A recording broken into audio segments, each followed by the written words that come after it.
Assalamualaikum warahmatullahi wabarakatuh. Perkenalkan, saya Henda Setiawan, calon guru penggerak angkatan 8 dari SDN Cibandung, Kabupaten Sukabumi.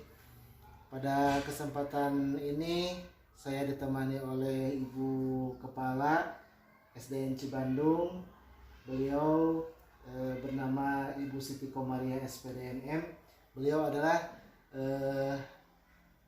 kepala sekolah juga sekaligus sebagai pimpinan saya tempat saya bekerja begitu. Oke, selamat siang Ibu. Selamat siang Pak Henda. Bagaimana kabarnya Bu hari ini? Alhamdulillah. Oke. Alhamdulillah sehat-sehat. Alhamdulillah. Nah, pada kesempatan ini Ibu izinkan saya untuk berdiskusi dengan Ibu terkait dengan tugas-tugas saya selama melakukan pendidikan calon guru penggerak. Alhamdulillah Ibu, saya sudah sampai ke modul 3.1 sekarang. Alhamdulillah ya. Alhamdulillah gitu, sudah 3/4 jalan saya sudah lalui.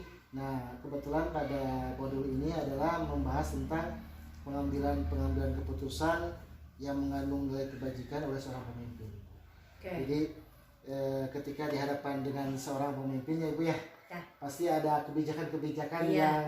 yang perlu kita pertimbangkan gitu ya. Betul. Ada 2 kebajikan atau 3 kebajikan, 2 keputusan atau 3 keputusan yang harus diambil salah satu gitu ya. Iya. Ibu pernah mengalami hal seperti itu kira-kira? Bisa berbagi dengan pengalaman yang saya Bu. Alhamdulillah. Jadi pada acara, mungkin ini acara Pak Henda ya, Betul. tadi menanyakan bahwa di sini ada beberapa keputusan mungkin ya, apa yang diambil keputusan oleh seorang pimpinan dan kala barangkali ada suatu dilema atau permasalahan begitu ya Pak Henda ya. Dan bagaimana cara mengidentifikasi kasus-kasus yang merupakan dilema etika Bu? Oke.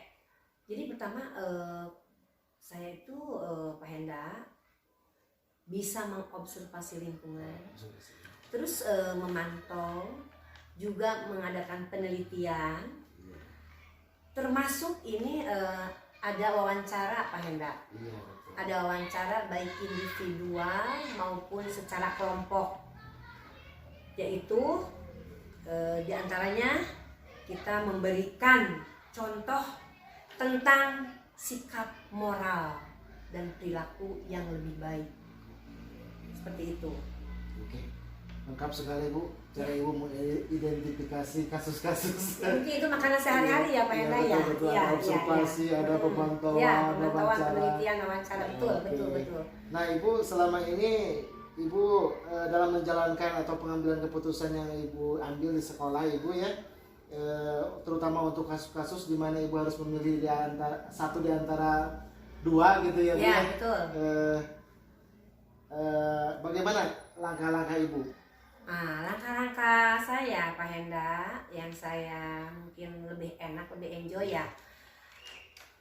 Selain saya sebagai seorang konselor juga bisa menugaskan kepada salah seorang guru sebagai konselor untuk mengatasi atau melayani bimbingan kepada anak-anak yang mempunyai permasalahan tersebut. Seperti di dalam etika ya, dalam etika hidup anak tersebut tuh bagaimana.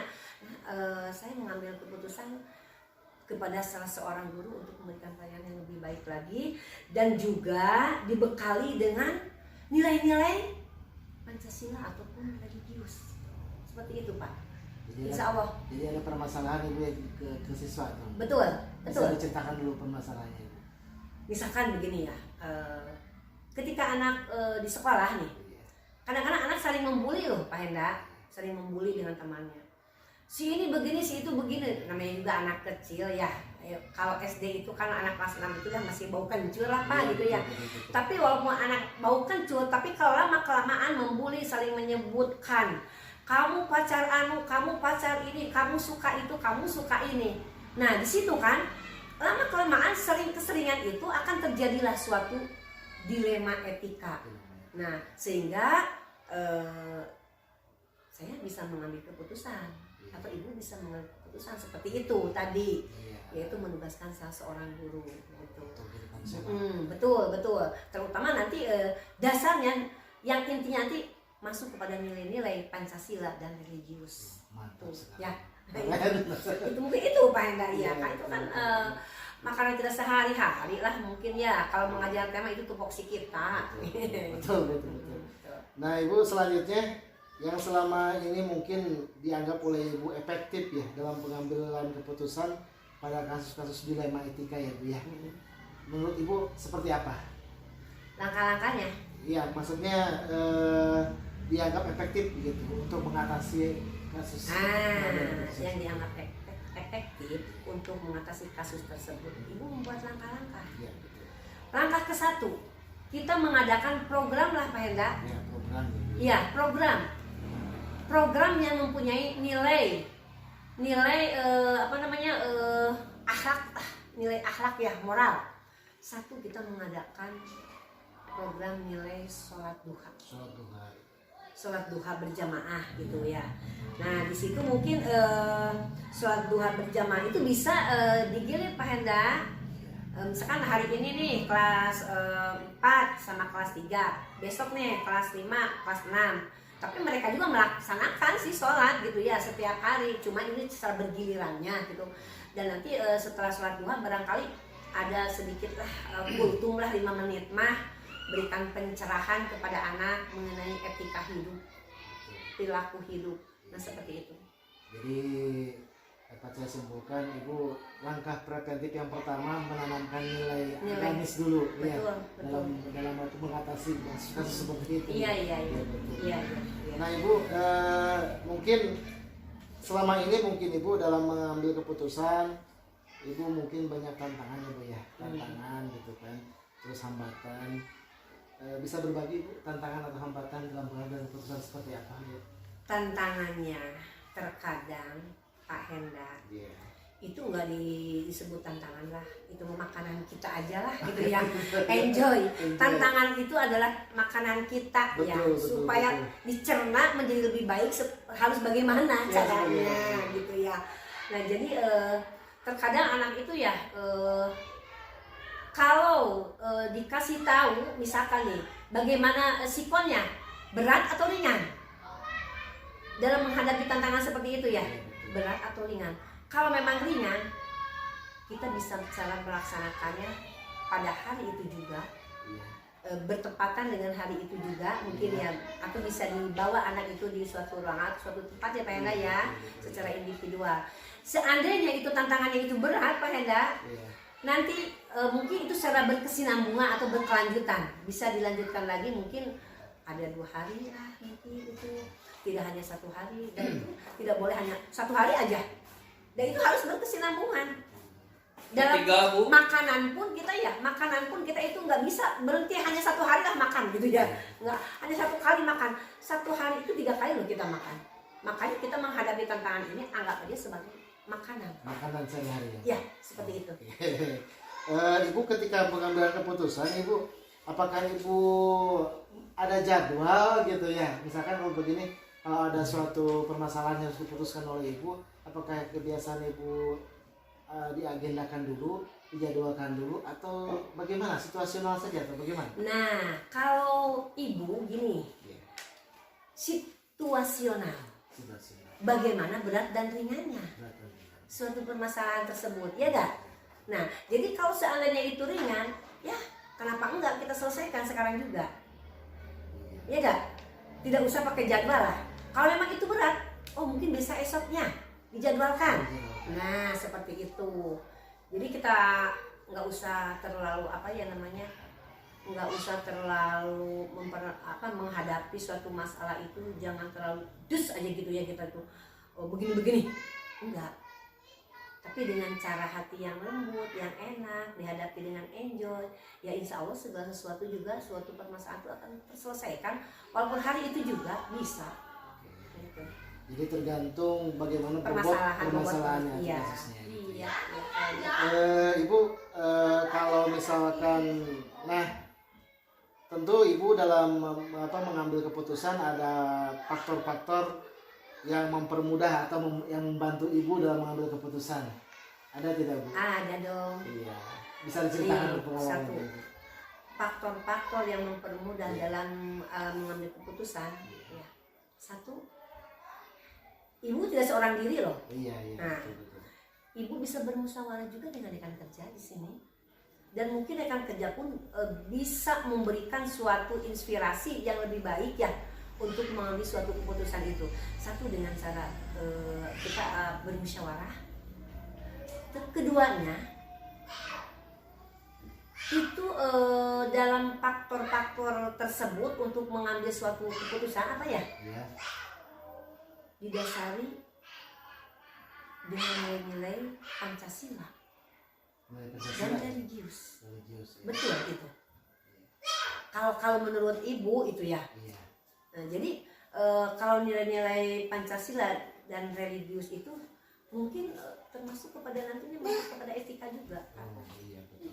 Etika juga. Kita bisa memberikan contoh-contoh. Kalau dijabarkan itu lebih panjang lagi. Terutama mungkin kalau kasus-kasus yang dilema gitu ya. Betul. Iya betul. Betul. Seenggaknya kalau kita kasih pencerahan ya Iya. tentang itu, insya Allah. Apalagi kita mungkin Pak Henda sebagai seorang guru nih, nanti kalau dalam kelas setiap hari kita memberikan budi pekerti kepada anak, apalagi nilai-nilai karakter tentang Pancasila ataupun religius, insya Allah anak itu mau berbuat aja dia buka dulu ada rem.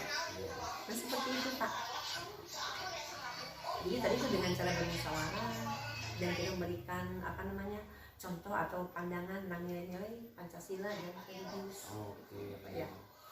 Luar biasa. Ibu sangat menginspirasi saya. Bu, pengalamannya sungguh sangat luar biasa. Nah Ibu, ini bagian yang terakhir Ibu. Dari semua hal yang tadi dibicarakan ya Ibu sudah komunikasikan, sudah berbagi dengan saya gitu. Okay. Mungkin ada hal yang didapat nggak Ibu dari awal sampai akhir pembicaraan? Hebat itu. Itu ada satu sebagai suatu pengalaman yang sangat berharga. Oke. Pengalaman gitu ya. Iya. Tantangan juga, tantangan yang sangat berharga. Betul. Tetapi bisa diselesaikan secara seksama. Betul itu. Enak sekali ya, dari semua yang tadi sudah apa yang dialami ya, dari mulai awal sampai nilai-nilai yang terakhir tadi itu. Wah, itu pengalaman yang betul-betul sudah teralami, apalagi Pak Henda waktu ibu bertugas di sekolah yang lain itu tentang saling mempertahankan ego. Wah, itu enak banget karena ini ada di Cibandung ibu ya. Itulah anak yang diambilnya, karena selama ini di Cibandung ini alhamdulillah nyaman, kondusif, aman, tidak ada apapun dengan guru-guru. Alhamdulillah. Itu pengalaman itu Mbak Enda. Kalau di sini mah ya alhamdulillah guru-guru mungkin ya tidak ada lah permasalahan ya. Adapun yang mungkin kesiangan sedikit-sedikit walaupun ibu dicatat gitu ya, mereka ada perubahan perilaku gitu. Alhamdulillah sangat luar biasa sekali Bu. Apa yang Ibu bagikan dan ceritakan merupakan pengalaman yang sangat berharga Bu. Inspiratif sekali bagi saya, terutama untuk pribadi ya. Demikian perbincangan saya dengan Ibu Siti Komaria SPDMM selaku Kepala Sekolah dari SDN Cibandung. Mohon maaf apabila ada kekurangan dan kelebihannya. Wabillahi taufiq wal hidayah. Wassalamualaikum warahmatullahi wabarakatuh. Terima kasih Bu. Warahmatullahi wabarakatuh. Ya Pak Henda, semoga lancar, sukses ya Pak Henda ya. Amin.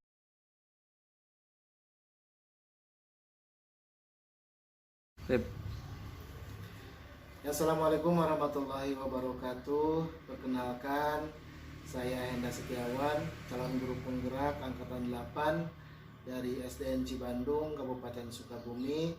Pada saat ini saya sudah ditemani oleh Ibu Entin Mastiana SPD.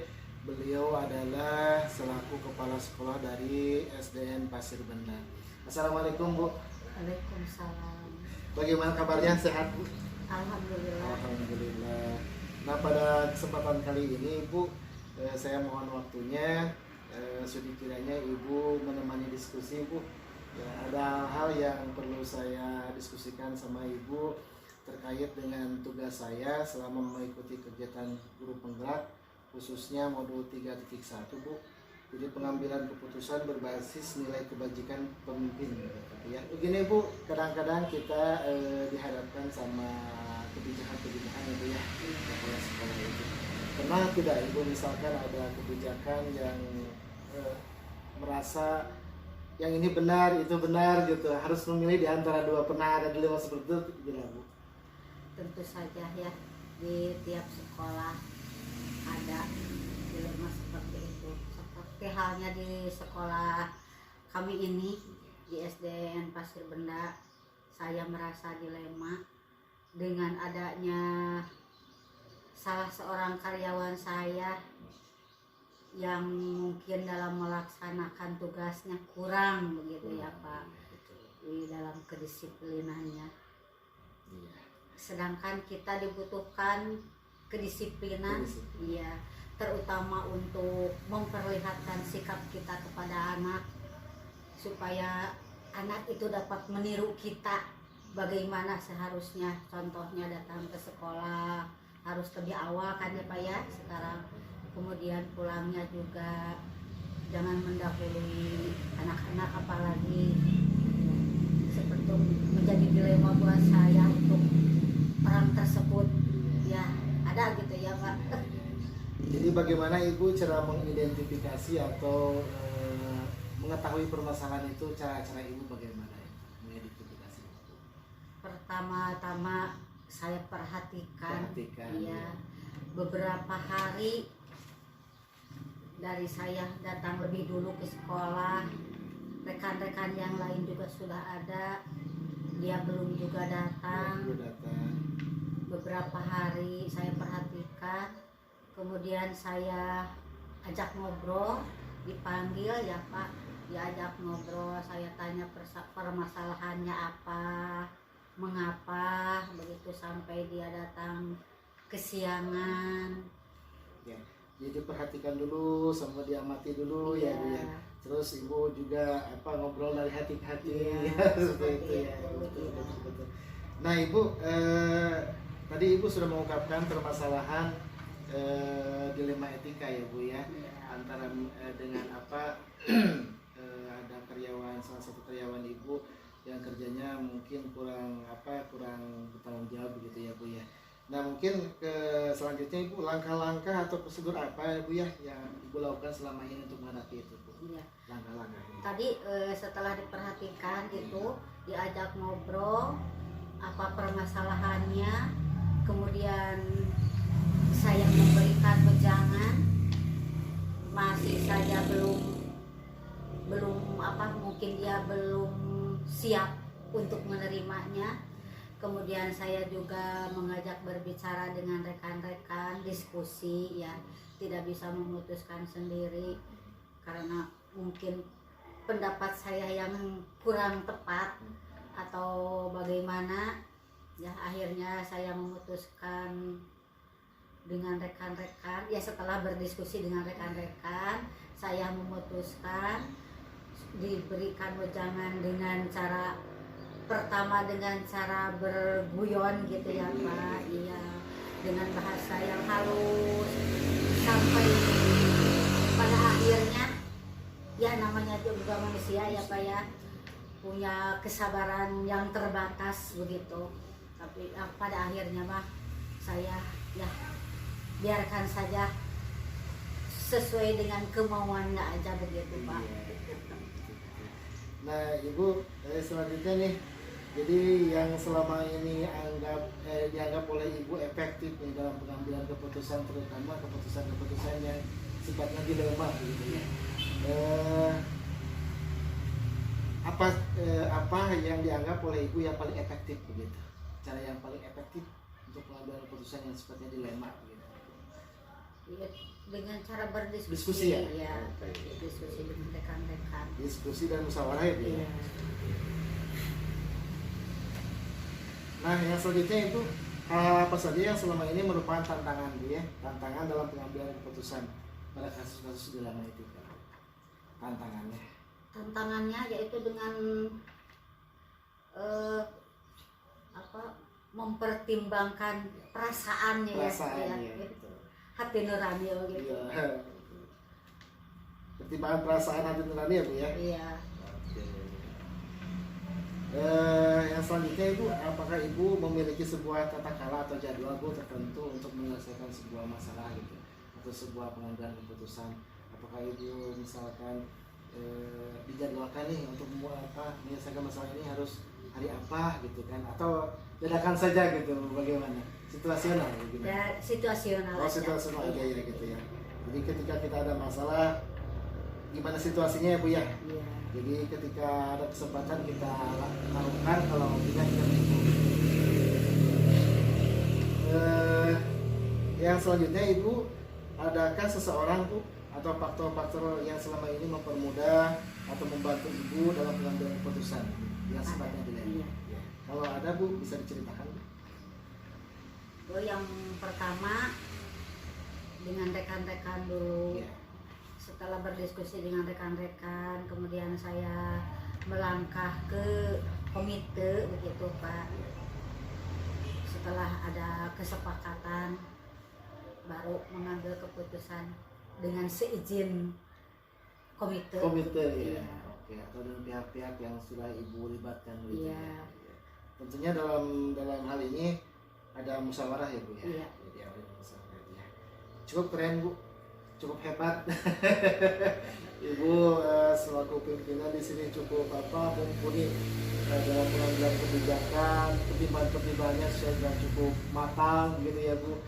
Tidak egonya tidak sendiri gitu ya, melibatkan yang lain juga, bermusyawarah dan lain-lain. Oke Bu, kalau boleh meminta statement akhir nih Bu, dari percakapan awal sampai akhir nih Bu ya, yang Ibu dapatkan dari obrolan Ibu dengan saya gitu, kira-kira apa yang Ibu dapatkan? Kira-kira Mendapatkan ya, motivasi. ya. Iya. Mendapatkan motivasi untuk saya terutama supaya lebih bersabar menghadapi masalah. Iya. Kemudian jangan mengambil keputusan sendiri mungkin ya Pak, karena sebagai manusia apalagi saya masih banyak kekurangannya. Oh, luar biasa sekali Ibu. Terima kasih Bu ya atas luang waktunya, sudah mengizinkan saya untuk berbincang-bincang dengan Ibu tentang permasalahan yang Ibu hadapi gitu ya, tentang dilema etika atau keputusan yang Ibu ambil. Ternyata sangat luar biasa Bu, sangat keren, menginspirasi saya Bu selaku generasi muda gitu ya. Mungkin itu yang dapat kami diskusikan pada kesempatan kali ini. Kurang lebihnya kami mohon maaf. Wabillahi taufiq wal hidayah. Wassalamualaikum warahmatullahi wabarakatuh. Terima kasih Bu.